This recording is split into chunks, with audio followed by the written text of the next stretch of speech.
Hi, I'm Georgina and I'm an evidence-based baby and toddler sleep educator.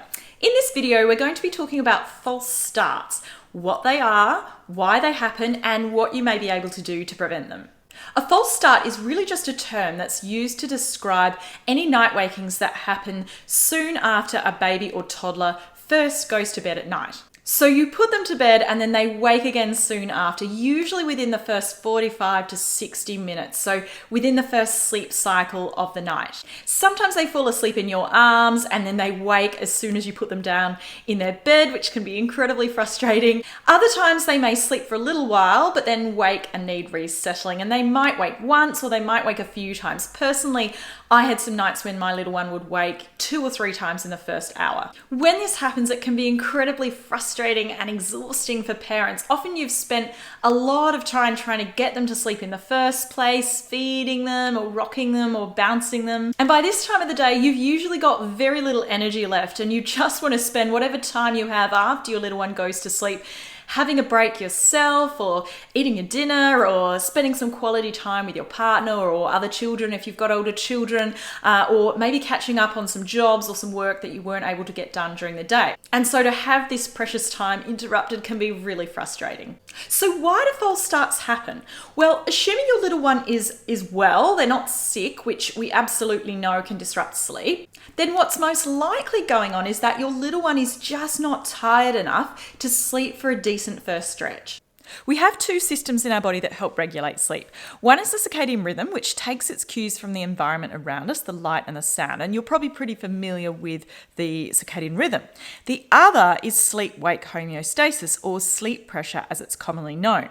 And sleep pressure is a measure of how sleepy we feel. The longer we're awake, the higher our sleep pressure. It's actually a chemical in our body called adenosine that builds up in our brain, and as we sleep, the levels decrease again. If the system is working as it should, then sleep pressure will reach a high peak at bedtime and will fall asleep quickly and sleep pretty soundly. But if a baby is not tired enough when you go to settle them at bedtime, then their sleep pressure will not be high enough, and that's when they may have trouble falling asleep quickly, or they'll sleep too lightly and wake soon after you first put them down for the night. Now, this should make sense because after all, you would be likely to have similar kind of problems if you had a really long nap in the afternoon, or you decided to go to bed really early, like 7 or 7:30 p.m. for example, assuming of course you are not sleep deprived. Babies are no different. They're human beings after all.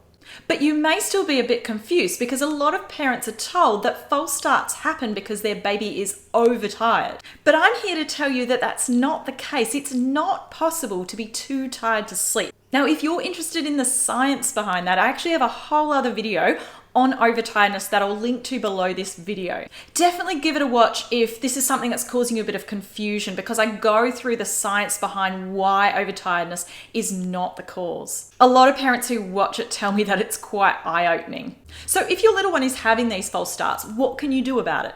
Well, provided your little one is sleeping pretty well at night after the initial period where these false starts are happening, then it's probably as simple as trying a later bedtime. Research shows that the average bedtime for babies and toddlers around the world is 8 p.m. and there's been quite a few studies that have shown this.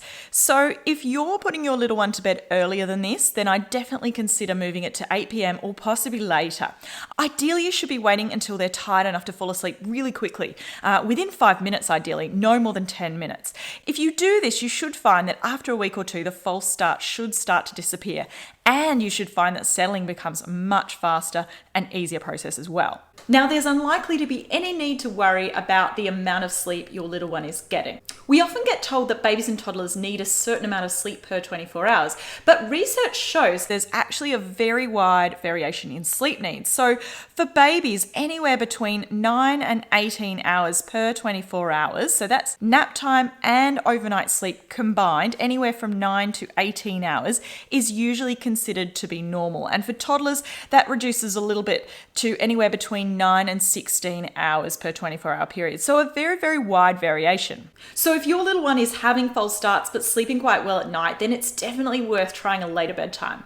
Now, if you have a little one who is not only having false starts, but they're also very wakeful at night or very restless at night at some point during the night, maybe you're also finding that they're taking quite a long time to fall asleep at bedtime, then just shifting their bedtime later may not be enough. But the good news is that if you are having these kind of challenges, it's very likely that you can do something to address this and help your little one fall asleep quickly at bedtime, no false starts, and sleep for decent stretches at night. So if you'd like to find out a bit more about how you might be able to do that, then definitely take a look at my education session on excessive night wakefulness, where I explore the causes of night waking and also take you through a solution that you may be able to try. So if you're interested in that, then check out the link below this video.